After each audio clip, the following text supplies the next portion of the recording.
Kalau di film saya itu begitu berantem mulai udah gulung-gulungan ya. Ngambil kaki lompat ke atas gitu. Jadi nggak ada yang beraturan. Tapi sekarang semua bisa jadi sutradara. Sutradara sekaligus aktor. Aktor intelektual di balik sebuah peristiwa.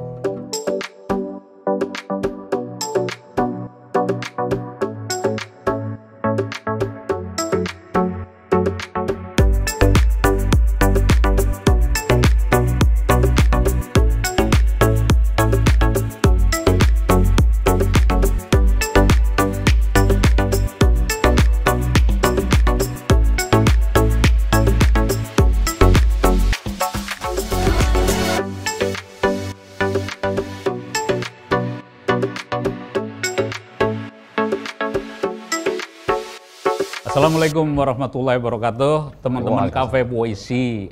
Kali ini kita kedatangan tamu istimewa, sutradara dan artis. Wah, kita akan cerita film horor, mungkin bukan horor ya, utamanya action ya. Jadi kita akan menggali ya, supaya kita dapat informasi, kita dapat pelajaran lah, hal-hal yang keren-keren. Dengan siapa? Ini kebetulan kita kedatangan sahabat Ubay Fox. Ubay Fox. Ada juga yang mau digodain Cang Doni tadinya tuh ya. Tiara Vanessa. Nah, beliau juga akan terlibat di film Kapten ya. Terlibat di film Kapten ya. Di film The Captain juga. Di Captain. Ya. Oh, di Kapten juga. Kebetulan di Captain ini juga garapannya Mas Ubay. Ubay. Oke. Ya, teman-teman sahabat puisi, Cafe Puisi. Cafe Puisi. Mas Ubay Fox ini banyak juga menggarap film horor dan action ya. Yeah. Film Rasuk ya Mas? Rasuk salah satunya Kembang Kantil. Nah dulu kalau actionnya tuh pernah lihat ini nggak Ki? Satria Garuda Bima. Oh iya. Itu join ya Mas waktu itu penggarapannya ya? Jepang dengan Indonesia kalau nggak salah. Oke. Benar. Dua sutradara Jepang, dua dari Indonesia, salah satunya Mas Ubay. Wah, tepuk tangan dong. Nah, penggarapan film horor dan action kan treatmentnya beda nih. Nah, ini sebenarnya lebih ke horor kah atau lebih ke action kan nih sebenarnya Mas Ubay? Enggak, gini, sebelum dijawab, karena dua-duanya itu penuh ketegangan kan. Betul. Iya. Horor tegang, action juga tegang. Ya. Memang tegangnya beda. Nah, beda. Sebenarnya film seks juga tegang juga gitu. Itu yang utama itu. Sama-sama tegang. Wah, itu ini nalurinya langsung bangkit. Tapi kita batasi dua saja, yang horor dan action. Berarti ketiga ini. Jangan. Itu filmnya pribadi. Itu ketegangan yang dilarang, ya kan? Iya. Jadi gini Om, karena saya itu basically-nya orang action. Nah, Kelihatan saya badannya ya. saya tuh coba mikir kalau saya maju dengan action, karena di action ini selalu di posisi kedua untuk jabatan. Jadi Oke, saya di second Indonesia director nih? terus ya. Oke. Jadi nggak pernah jadi director utama. Nah, lalu saya pikir kalau misalnya saya maju melalui action, saya akan posisinya jadi second director terus. Oke. Nah, gimana caranya? Saya harus masuk ke horor. Keluar dari zona aman ini, saya belajar di horor. Oke. Nah, salah satunya film pertama saya belajar itu saya gabung sama Rocky Soraya. Oke. Itu waktu itu kita bikin The Doll 2. The Doll, oke. The Doll 2 sama Mata Batin. Iya. Nah, konsep The Doll 2 ini karena Rocky itu terlalu horor banget, akhirnya saya masuk sebagai orang action. Nah, itu kita mix antara horor dan action. Akhirnya jadinya horror slasher, bunuh-bunuhan aja tuh. Iya. Nah, Es krim berarti. betul. Nah, Rusuh-rusuh juga ya. setelah sebelum-sebelumnya filmnya Rocky itu nggak pernah menyampai 1 juta. The Doll 1 juga belum. Akhirnya saya masuk gabung di The Doll 2. Nah, ketika kita bikin itu mencapai 1.400.000 penonton. Luar biasa. Nah, itu waktu itu The Doll 2 tuh. Nah, saya melihat, oh berarti penonton Indonesia juga suka dengan film kayak gini. Nggak hanya disebut misteri yang cuma Ada jalan. sesuatu yang fresh ya. Ada sesuatu yang fresh yang notabene-nya kita bikin di lapangan itu secara teknisi. Kita ngambil gambar 1 menit 1 shot kayak gitu-gitu. Nah, ternyata saya pikir, wah boleh juga ini. Saya coba bikin kayak gini gitu. Akhirnya saya bikin sesuatu lah film pendek. Yang akhirnya saya bawa ke MD. Nah, MD minta. Film pertama saya itu dikasih Kembang Kantil. Oke. Nah, Kembang Kantil itu treatmentnya sama persis waktu saya di Soraya. Akhirnya netizen mikir ini Soraya apa? Iya. Gitu. Karena saya mikir ya kalau saya maju melalui action saya nggak akan maju-maju ini, gitu. Dan saya nggak akan tahu seluk-beluknya produksi seperti apa kalau saya di posisi jadi second terus, gitu. Tapi bukan putus asa di action dong Mas. Bukan putus asa. Tapi buktinya baru selesai film The Captain kan? Ya. Itu action juga ya? Action juga full. Oke, ngomong-ngomong sutradara itu dibebani tanggung jawab untuk laku atau tidak nggak sih? Itu beban itu ada di produser, apa di sutradara atau di mana? Banyak kalau saya pribadi itu beda sih Om, karena saya tuh baru bikin 6 film. Tapi saya nggak stop di situ untuk jadi sutradara aja. Saya berpikir kapan saya harus jadi produser. Dan alhamdulillah produksi The Captain dan Horor Telu 2 ini PH saya sendiri dan kita ngejalanin sendiri gitu. Karena setelah saya bikin 6 film saya berpikir kapan saya harus jadi produser. Masa iya saya jadi sutradara terus. Saya bikin film jutaan penonton tapi buat orang. Kapan saya bikin film buat saya gitu. Dan akhirnya saya sama abang saya tuh bikin PH. Gitu. Produksi pertamanya adalah The Captain sama horor ini gitu. Ini namanya berpikir entrepreneur nih. Bagus nih ya kan, artinya Bukannya maruk ya, bukan ya? Iya bener lah. Udah bener. Kan berarti nambah lapangan pekerjaan kan. Kita butuh sutradara baru lagi, butuh pemain baru lagi. Dalam tanda kutip positif lah pasti. Oh iya. Nah, soal tanggung jawab itu tadi, memang saya waktu saya mulai jadi sutradara itu saya selalu berpikir kalau saya berbuat sesuatu berarti saya harus tanggung jawab dengan duit orang nih. Gimana caranya saya harus kemas ini barang dengan bungkusan yang bagus agar duit orang ini nggak rugi. Saya jual laku. Gitu. Itu beban itu yang ada di diri sutradara, ya kita harus kemas. Gitu. Setelah kita kemas dengan bagus, soal penonton nanti yang penting kita udah berbuat baik. Soal penonton laku atau enggak ya itu balik lagi ada faktor rezeki. Ada faktor rezeki. Faktor promo. Tapi menurut saya, karena kita punya pengalaman nih baru-baru ini kemarin nih. Ini pengalaman nih semua yang notabene-nya kita tidak bisa mempelajari bagaimana cara ilmunya. Mungkin Om udah lama tahu tentang film. Ada salah satu film, saya nggak usah sebutin filmnya. Tapi nanti kita abis ini cari tahu filmnya. Dan di sana itu pemainnya grade A semua. Semuanya bintang A. Dan ada satu film horor nih yang orang nggak ada yang tahu pemainnya. Saya tahu pemainnya di situ karena main sama saya di Rasuk. Itu penontonnya kebanting Om. Banyakan yang horor dibanding drama ini. Tidak ada pemain grade A-nya lah kasarnya. Horor ini nggak ada pemain A-nya. Yang notabene-nya main di film saya di Rasuk juga dia cuma jadi dukun. Saya sampai berpikir di situ. Sampai saya ngomong di komunitas. Karena di komunitas itu semua nyerang saya. Karena saya bilang berarti saya kalau bikin film nggak harus orang yang punya nama, tapi orang yang punya kompeten. Mereka nyerang saya. Mereka bilang, tapi film itu ratingnya tinggi di obrolan. Saya bilang, saya ini produser. Saya bikin film bukan pakai rating, tapi pakai cuan. Kalau saya punya film, ratingnya naik, saya cuannya dari mana? Gimana saya memberikan kerjaan ke orang lain kalau nggak ada cuan? Gitu. Jadi kadang saya pikir, ya ada juga film yang di luar nalar kita juga sebenarnya. Padahal nggak ada promonya Om, tapi film yang drama ini promonya kenceng-kencengan. Ini nggak ada promonya tiba-tiba dinaikin sama dia. Sama kayak kita nonton Piala Dunia dulu. Jerman sama Korea Selatan. Tiba-tiba Korea mencuat. Tiba-tiba Korea mencuat kalah 2-0 tuh Jerman. Orang nggak ada yang tahu ilmunya seperti apa ini. Ya balik lagi tadi ya hoki mungkin. Ya juga mungkin punya ada kesempatan bahwa orang bisa melihat produknya itu bagus gitu kan. Kalau saya sih tahu tuh sebabnya apa. Sutradara kehidupan. Sutradara kehidupan. Itu yang bukan sandiwara kehidupan ya.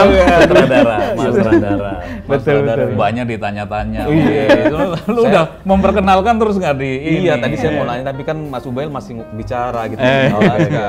Terus begitu mau kesini kesan. Tapi ngomong-ngomong, tuh kan belum disuruh nanya ngomong. Nggak, responnya lambat, ada tamu kok nggak cepet-cepet ini, gimana kafe mau lari? Saya mau sediakan kopi yang terbaru. Yaitu kopi senyaman kita. Artinya kopi bisa diminum enak dah pokoknya. Ini spesial nih kayaknya nih. Jadi kopi hitamnya ditunda dulu sementara. Oke, mantap. Pinjam dulu. Iya. Kalau emang ketagihan boleh hubungi saya. Ini apa? Senyaman kopi. Senyaman kopi. Berarti kalau diminum harus nyaman. Harus makin nyaman. Ada dua, diminum bikin nyaman, cara minumnya dengan kondisi nyaman. Dengan kondisi ada sesuatu yang lirikannya ke sana, Cang.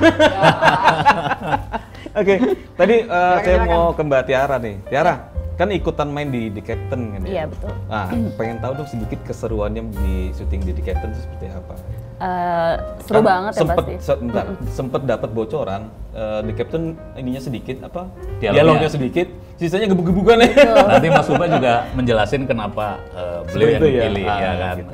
Oke, Iya. Bicara dulu. Yang pastinya seru dan pengalaman yang cukup berbeda sih dari sebelum-sebelumnya karena ini emang apa ya experience pertama banget lah aku langsung di action karena sebelumnya tuh kalau nggak di drama horor gitu. Nah ntar jadi di action ini ya emang cukup menantang sih menurut aku karena ikut, kan apa namanya beraction? fighting. Ikut. Oh. Ikut. Kita tuh sebelum running, sebelum syuting emang ada pelatihan dulu fighting. Soalnya latihan bela diri ya, Iya, dasar ya. betul. biar- Karena basicnya memang aku udah pernah ikut taekwondo juga dulu sekolah. oke. Jadi tinggal diasah lagi di Cang, fighting. hati-hati ini. lo, Cang. Oh, gua udah siap silat gua. Abis ini kita adu aja kali ya. Habis, Cang. Cang, biar lu udah dasar silat usia, Cang. Ya, Usia. pokoknya masih kuat lah kalau semua untuk ngelawan dia aja mah. Dicoba aja di sini sambil boleh. Sambil minum nih. Silakan. Kayaknya Oke, Iya, iya, cobain iya. Ki. kopi seenaknya kopi Senyaman, nih, senyaman. senyaman kopi. Senyaman. Oh, oke, senyaman kopi nih. Terus Mbak sambil dilanjut. Ya pokoknya intinya seru banget sih. Terus juga apa ya? Sebenarnya dari awal banget persiapan sampai syuting bener-bener semuanya tuh enjoy karena kita tuh di lokasi ya aku pribadi ngerasa kayak bukan kerja gitu. Kayak bukan kerja, kayak liburan apa sama teman-teman sama bukan aku. kerja tapi kayak berantem gitu. Iya, memang kayak berantem gitu. Terus juga apa ya? Oh intinya beda banget sih, apalagi terus sama bapak sutradara kita juga ini Bapak Ubay Fox yang bener-bener emang Penasaran nih, Mas Uba ini kalau di lapangan galak gak sih?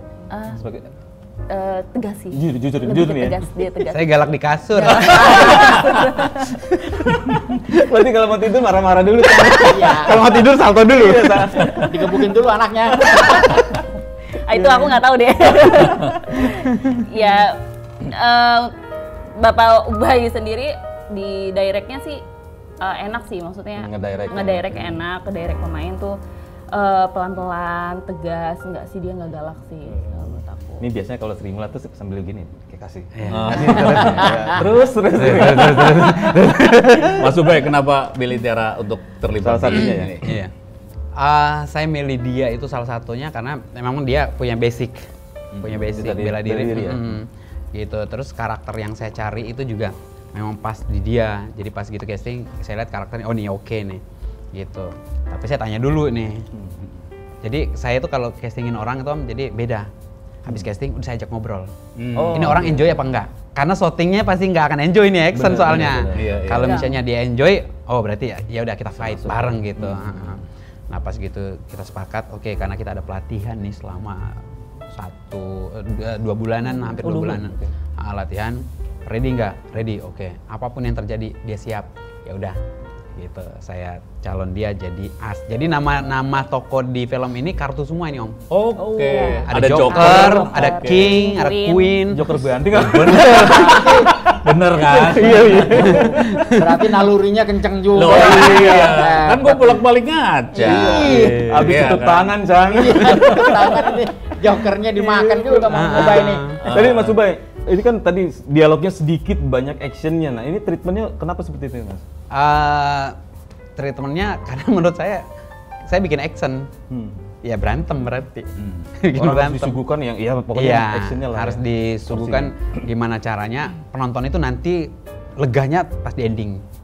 Gitu. Jadi pas gitu masuk langsung berantem ya karena menurut saya gini Om, film yang bagus itu adalah film ketika penontonnya itu lupa tadi naruh mobilnya di mana tadi ya. Saking nikmatnya itu film. Oh, iya, gitu. iya. Itu motor saya tadi parkir di mana ya? Saya saking pernah juga nonton film lupa, normal ternyata Nah, belum itu. punya mobil. Iya, bukan lagi. Jadi saya pengen bikin sesuatu yang emang wah ini harus dibikin beda ini gitu. Jadi action. Nah, ceritanya pun saya ambil dari polisi. Karena kenapa saya ambil cerita dari polisi? Karena menurut saya itu sebanyak konflik di situ adalah polisi, di polisi. Kita mau bikin cerita apa di polisi? Narkoba ada, apa-apa ada. Jadi diselesainnya juga sama polisi. Gitu. Karena ini cerita tentang polisi sebenarnya. Jadi kayak tim gegana atau apa gitu, tim penyergapan. Gitu 5 orang satu kompi tim polisi nyergap salah satu tempat lah ceritanya kayak gitu. Oke, ini saya tertarik adegan dialog diganti adegan perkelahian. Itu perbandingannya 1 kata 2 pukulan. Kalau dalam hitungan waktu itu gimana? 1 kata diganti 2 pukulan atau? Kalau diperbandingin dengan dialog itu saya pakai ini 1 kata, jadi saya harus kasih 3 pukulan. 3 pukulan. 3 pukulan karena untuk ngejar durasi. Iya, maksudnya itu. Untuk ngejar durasi gitu sih Om. Jadi mau kadang mau enggak pokoknya 3 pukulan gitu. Betul. Jadi misalnya kata-kata pukul itu udah. Iya, ya gitu. Jadi kira-kira begitu Berarti tuh. speednya ini juga Ya loh. tinggi. Betul. tinggi. Kayak misalnya dialognya panjang nih. Berarti saya harus bikin fighting 1 shot, biarin aja orang guling-guling. Iya. Gitu. Jadi karena saya harus ngejaga juga untuk durasi gitu. Tapi pernah ada riset nggak kira-kira orang lebih tetap terpaku dengan dialog yang panjang tetapi dia cara dialognya bagus atau dengan perkelahian kalau kurang variasi juga membosankan kan? Betul. Ya kan kalau misalnya Tetap nih harus ada seninya ya. perkalian ini udah pernah ada di adegan Jackie Chan misalnya betul, atau perkalian ini kadang-kadang kan suka copy Betul, paste betul, juga Om, kan. ya, betul. Kalau misalnya nih misalnya bambu rujing masuk Ya, ke ya. ini terus keluar darah itu kan udah pernah ada tuh. ya. Ini jangan ditiru lagi misalnya. Iya kayak betul. gitu-gitu. Dan itu kita udah sebelum saya bikin film, karena yang nulis itu saya sendiri. Gitu. Jadi sebelum saya nulis ini saya kumpulin dulu semua nih orang koreonya semua, stuntman-nya apa semua. Jadi saya ngebawanya itu dari scene 1 misalnya udah fighting. Jadi setiap scene itu nafasnya harus berbeda. Gitu, ritmenya harus beda. Koreonya juga semua harus ada nafasnya gitu. Jadi nggak datar gitu. Nggak kayak kan biasanya kan kalau kayak kita itu taruhlah mungkin di film-film lain atau apa gitu. Mulainya selalu dengan pukulan atau mulai dengan tonjokan. Kalau di film saya itu begitu berantem mulai udah gulung-gulingan ya.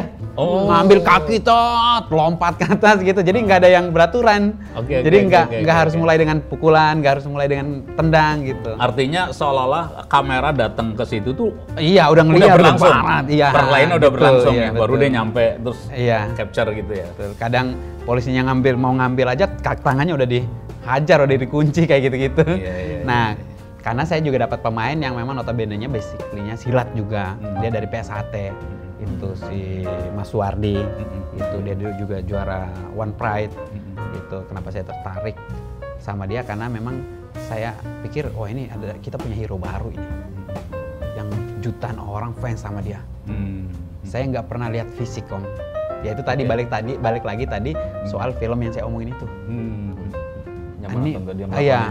Saya nggak pernah lihat fisik, mungkin karena dia udah cerita dia sudah mau di booking sama 3 PH besar nih. Tapi bukan untuk peran utama. Nah saya datang sana, saya sodorin skenario peran utamanya Mas Suwardi. Baru dia bilang jalan. Ngomong Mbak Tiara di film ini sebagai apa? Sebagai as. Sebagai as. Sebagai Enggak, as. ceritanya gimana? Kalau boleh dibocorin. Dia itu salah satu tangan kanannya penjahat utamanya. Penjahat utamanya. Jadi kalau kemana-mana dia yang ngeliatin, dia yang ngatur semua. Gitu. Konfliknya semua dia ngatur. Rencana tayang? Rencana tayang itu Juli. Juli. Juli itu karena kita bersamaan dengan haulnya PSHT yang ke 1 abad. Oke. Gitu. Karena ini Pencaksilat ya? Pencaksilat, karena saya komunikasi sama PSHT juga dan mereka juga terima kasih banyak karena baru ada film PSHT yang bersamaan dengan haulnya. Mereka. Itu paling enggak itu anggota PSHT udah pasti nonton. Iya. Pasti ya kan. Beliau tuh kelihatannya ini tapi ya mikir cuan juga. Saya tuh mikir gini Om, kalau saya ngeluarin 2 miliar misalnya, ini kalau nggak balik ya collab ini. Paling nggak cari investor lagi nih buat bikin film gitu. Makanya saya strateginya adalah kita bikin sesuatu yang punya masa. Gitu. Kan? Jadi misalnya saya hitung nih masyarakat kita 270 juta jiwa misalnya. Oke, taruhlah saya pakai silat. Silat PSHT itu 20 juta jiwa Om seluruh Indonesia. Oke. Paling enggak 500.000 nonton lah. Minimal. Dan berapa ternyata- persennya lah ya? Betul, dan ternyata waktu saya sana kemarin sowan sama sesepuh-sesepuhnya, ternyata mereka itu mewajibkan anggota baru itu untuk nonton. Dan itu tradisi di situ. Oke. Mau ngapain aja harus wajib begitu kasih tahu dari atasan, wajib ini nonton atau wajib kita datang ikut pengajian ini. Semua datang. 50% aja udah ketahuan kan? 10 juta ya. Amin. Solusin lagi ya Ki. Min cuan itu. Nah, terus kenapa saya pakai polisi? Karena saya hitung ya polisi itu ada berapa juta jiwa ini di sini. Dan kemarin kita udah meeting sama Kapolri, udah meeting semua sama Mabes Polri apa semua, Kapolda, ada 3 Kapolda kemarin ya. Iya. Kita meeting lewat Zoom dan itu mereka sangat bangga dengan adanya film ini karena saya bilang saya bukan pencitraan untuk polisi. Film ini bukan untuk polisi. Tapi nanti polisi itu akan tahu endingnya seperti apa.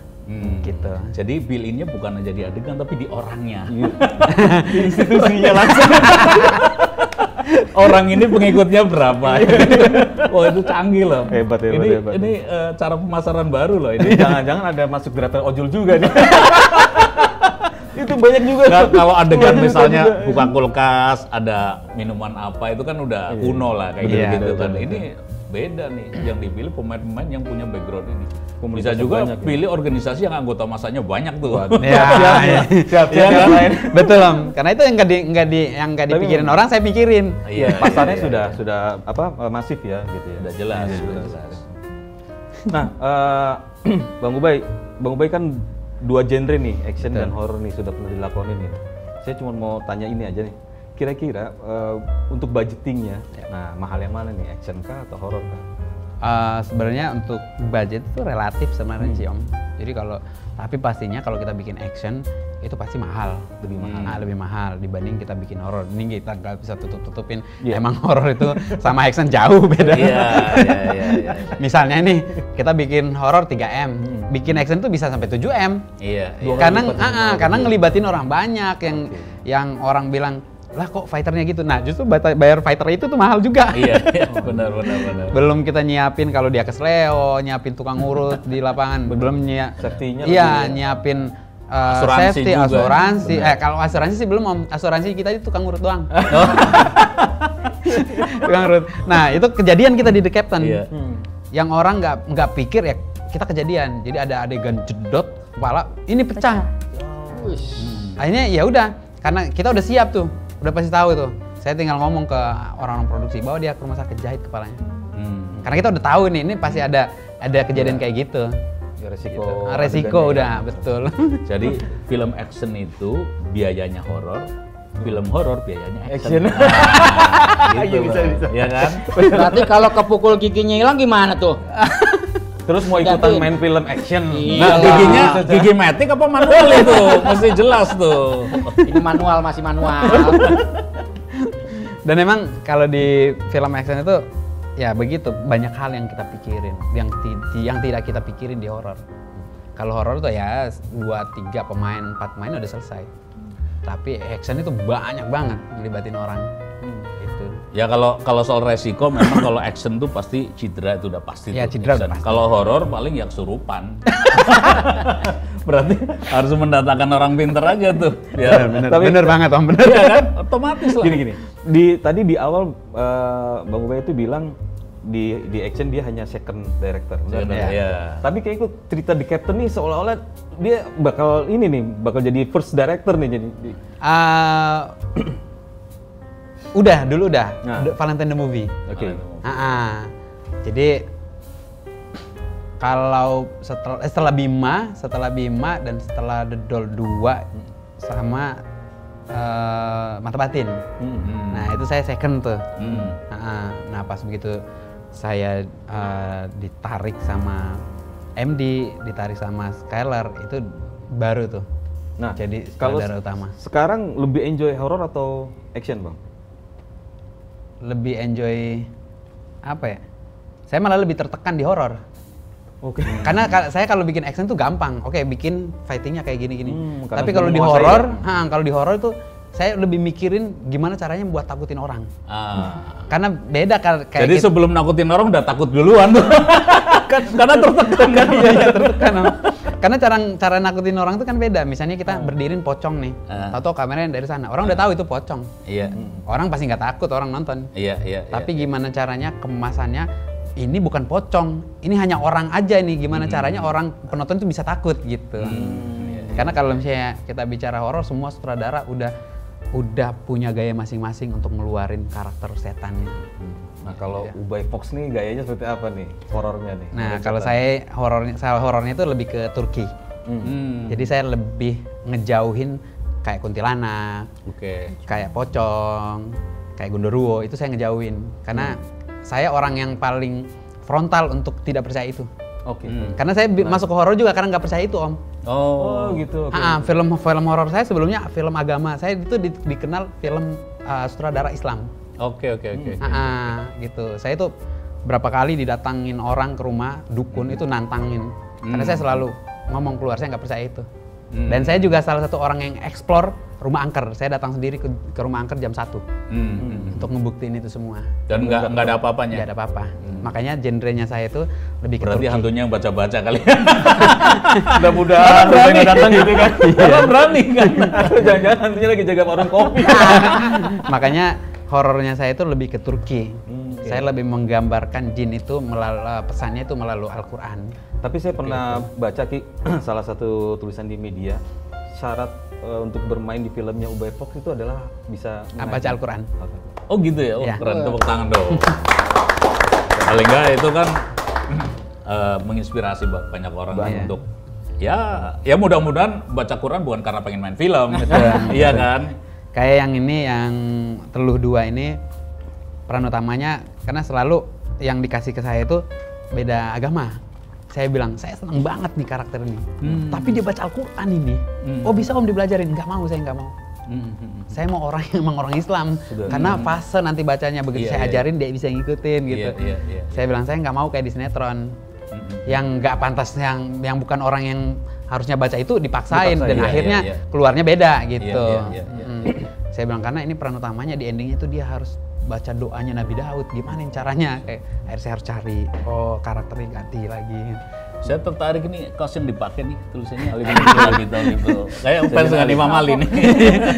Saya fans sama sahabat-sahabat Rasul. Masya Allah. Jadi gitu Om, saya di penyutradaraan itu saya dikenal sebagai sutradara Islam. Dan banyak banget skenario yang masuk saya itu tentang jin menurut Al-Quran kayak gitu-gitu tuh. Jadi saya milih-milih dulu. Nah kebetulan di rumah juga semua buku-buku saya itu dari hadis, terus jin dalam Al-Quran kayak gitu-gitu tuh. Makanya saya genre itu lebih ke horor Turki yang tidak menonjolkan jin seperti apa. Karena itu kan bayangan aja sebenarnya sih. Kayak kita ngomongin kuntilanak, itu kan karena dulu pertama kali sutradara yang bikin kuntilanak.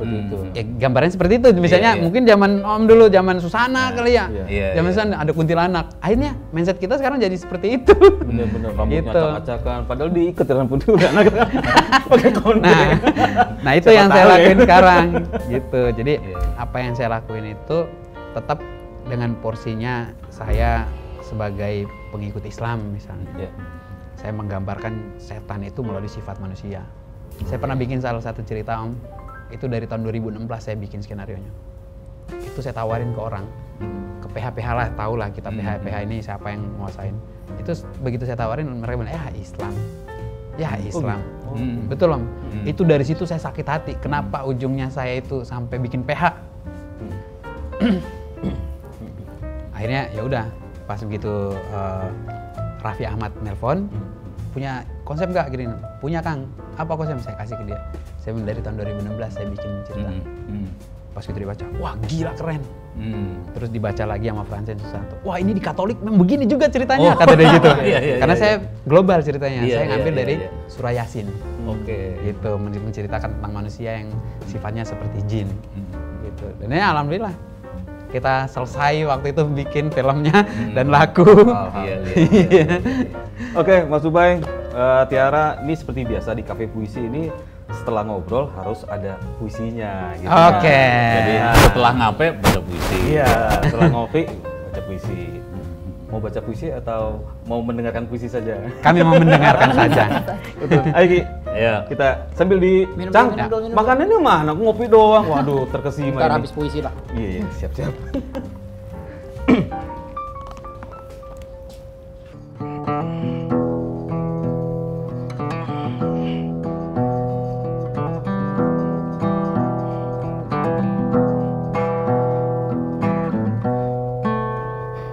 Sutradara.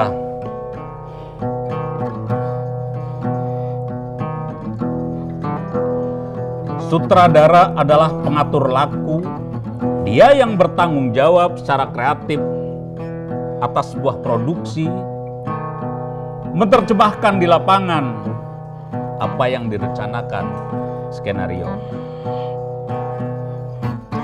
Tapi sekarang semua bisa jadi sutradara. Sutradara sekaligus aktor. Aktor intelektual di balik sebuah peristiwa. Dan semua peristiwa ada sutradaranya.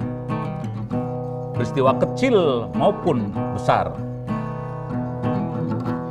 Yang mau aku katakan adalah segala sesuatu tidak berjalan sendiri.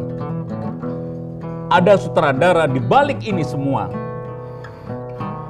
Carilah dia, sutradara sejati yang menentukan hidup dan matimu. Kenalilah dia, sutradara sejati yang membuat engkau tersenyum indah di pagi hari. Taatilah sutradara sejati kita yang mengajarkan mencintai sesama manusia. Cintailah segala hukum-hukumnya agar engkau tak merasa lelah dalam mengarungi kehidupan. Sebab yang terungkap hanya syukur dan syukur. Terima kasih.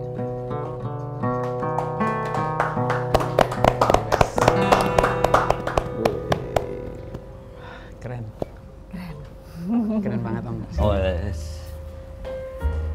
Sutradara kehidupan. Sutradara kehidupan. Boleh. Iya dong. Orang dari tadi udah lapar, udah Sampai cerita-cerita ya kan. sedih nih dengar puisinya. Keren. Mantap. Mas Ubaid, Vanessa, mohon maaf ini Cang Doni kurang respon ini kan dari tadi. Ini tiara mulu ya kan ke situ-situ. Malah. Saking terkesimanya. Sima gue sama Mas Ubay jadinya. Wih. Maksudnya Sima gue mau ikut film action juga. Oh, Saya malah terkesima sama puisi tadi. Saya malah terkesima sama Cang Doni. Aduh. Oke, Mas Ubay, Tiara, terima kasih sudah Siap, main Om.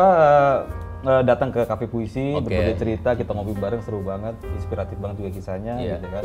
Cang Doni, terima kasih Mbak Ki, Gopstar dan Intinya jangan kapok kalau ada apa Story cerita baru, baru, story cerita baru, baru. datang Main ke aja. sini, Main ya ke kan? sini. Siap, kita siap, kupas lagi ya kan. Siap Om. kita ngopi lagi ya kan, gitu kan. Oke, Ngopi sampai nyaman. Iya, nyaman kopi. benar, sekali lagi terima kasih juga ya buat senyaman kopi Iya, ya. nyaman kopi kopi. udah membuat kita segar lah. Segar, benar-benar. Baik, sahabat Cafe Puisi, kami Cang Doni, Mbak Ki, Bongsor, juga sahabat-sahabat yang lain, ada Ubay Pop dan Mbak Tiara undur diri. Jangan lupa dukung kami terus dengan cara subscribe channel kami, Iya. juga like sosmed-sosmed kami, dan sampai jumpa di Cafe Puisi berikutnya. Assalamualaikum warahmatullahi wabarakatuh. Ya udah.